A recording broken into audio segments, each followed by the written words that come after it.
Hello, Algebra 1.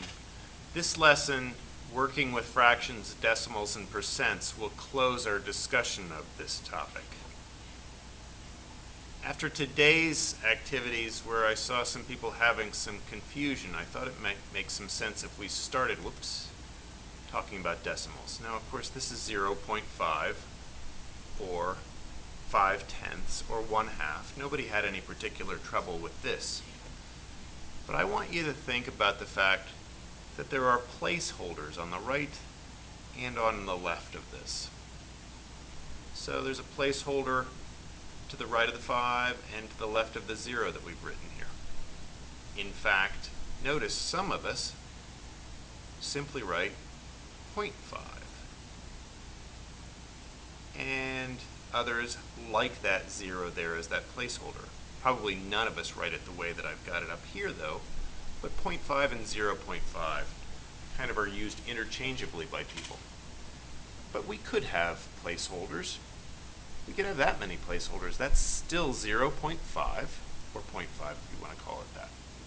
Now, the issue that comes up is when I start moving another number around in here, making that 0.53 or 0.503 or 0.5003. When I was asking people to turn this decimal into either a fraction or a percent, we were having a lot of difficulty, and I think it was all about understanding place and placeholders. I don't think too many people would have trouble if I put the 3 over on this side. I think people would realize that's 3.5, and that's 30.5. and 300.5, and so on. It's when I bring it over here to the right side of the decimal that getting a fraction or a percent out of the number becomes a little bit confusing. Now, I know you've been taught, and rightly so, that this place, speaking of placeholder, this place is the tenths place. And that place is the hundredths place. And that place is the thousandths place, and so on. They're even hard to say.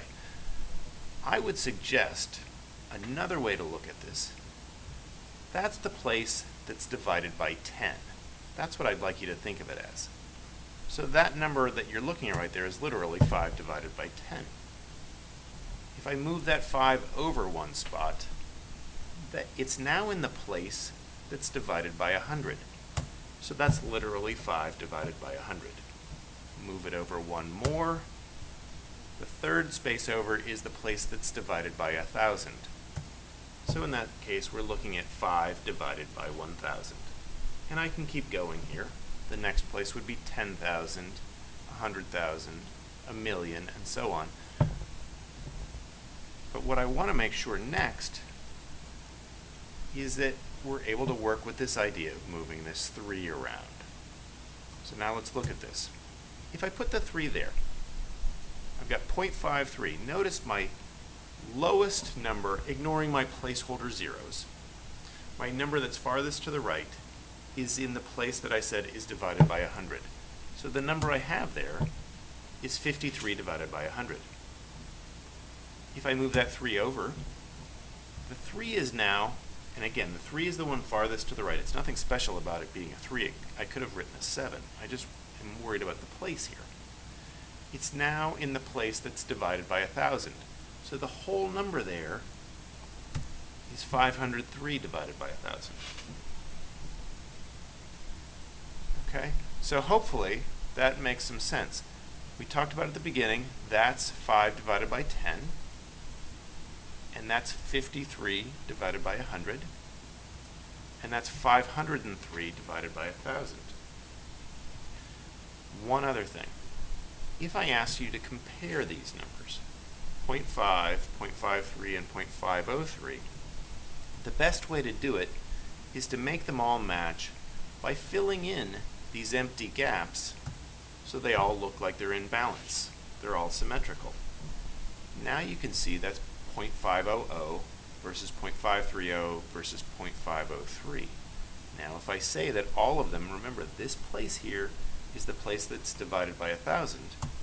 So what I'm looking at here, the top one is 500 divided by 1,000.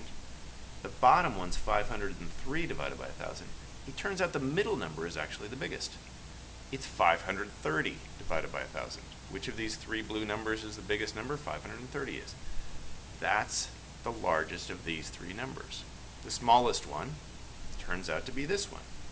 500 is smaller than 503 or 530. So 500 divided by 1,000 is my smallest number on that list there. Okay, enough about decimals. Let's look at another question here. In this case, talking about percents, what's 50% of 12? Now some of you, maybe when you first read this, maybe like me, immediately substituted in 1/2 in place of 50%, because that's what we think of 50% being. And then maybe you did it in your head and said, oh, well, I know what 1/2 of 12 is. And you said that's 6. Now, if it wasn't such an easy number to work with, I should say an easy percentage to work with, if it's one that you haven't memorized, but let's say 45% of 12. In this case, you need to put it probably into a calculator. You can certainly do it with pencil and paper. I don't want to discourage you from that, but in most cases, that's what we'll end up doing. Many calculators aren't able easily to do 45% times 12. So you've got to know this translation, this conversion from 45% to 0.45. If you don't, it'll be difficult to figure out how to let the calculator help you. Once you've got that, now into the calculator you're putting, instead of 45% times 12, you're putting 0.45 times 12, and you're getting the answer that you wanted, 5.4. Okay, this was a quick video. I just wanted to give you those pieces of information. There is no homework beyond this tonight. It's a light night, but we'll work on those skills when we get together in class tomorrow.